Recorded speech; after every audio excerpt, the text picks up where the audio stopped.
Welcome again to my channel.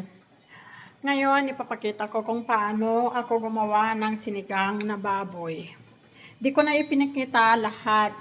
Pero ako'y pag nagluluto ng sinigang na baboy, ay may sibuyas, bawang, at saka kamatis. Kayo po, paano po kayo maggagawa ng sinigang na baboy?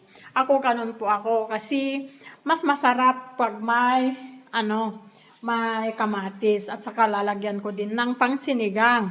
Pero ngayon wala tayong ibang gulay kundi kamuteng, talbos lang ng kamote, kaya ito ay ilalagay ko sa sinigang. Parang sinigang na na rin, na isda, pero masarap pa rin ito. Ganito po ang pagluluto ko ng sinigang na baboy. Linagyan ko din ito ng paminta, sili, para mas masarap pag may anghang-anghang. At saka, ngayon, kailangan natin ng sabaw dahil malamig na ang panahon dito sa Espanya. Halina kayo mga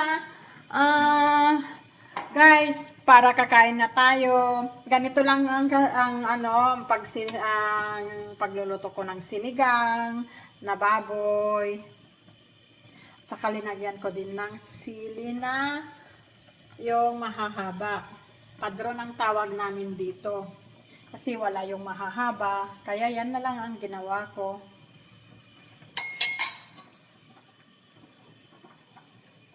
Let's eat!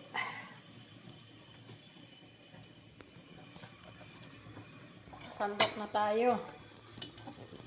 At kakain na tayo ng sinigang na baboy na may talbos ng kamote. Ayan o. Ginisa ko pa rin ito. Medyo ginawa kong brown ang karne ng baboy para hindi naman masyadong mataba. Kasi nakakalula kasi pag medyo ribs kasi din naman lang ang ginawa ko, kaso nga lang mas gusto ko talaga yung medyo brown siya. Sarap ng sinigang na baboy. Tingnan nyo guys, ganyan ang kulay ng sabaw niya. Nasarap ito. Malasa-lasa. Hina kayo guys.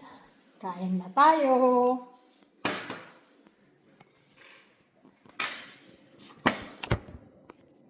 Umuusok na kanin at saka sinigang na baboy.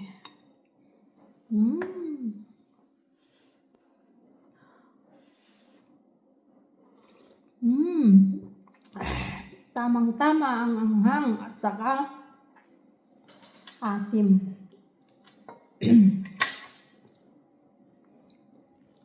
Malambot din siya.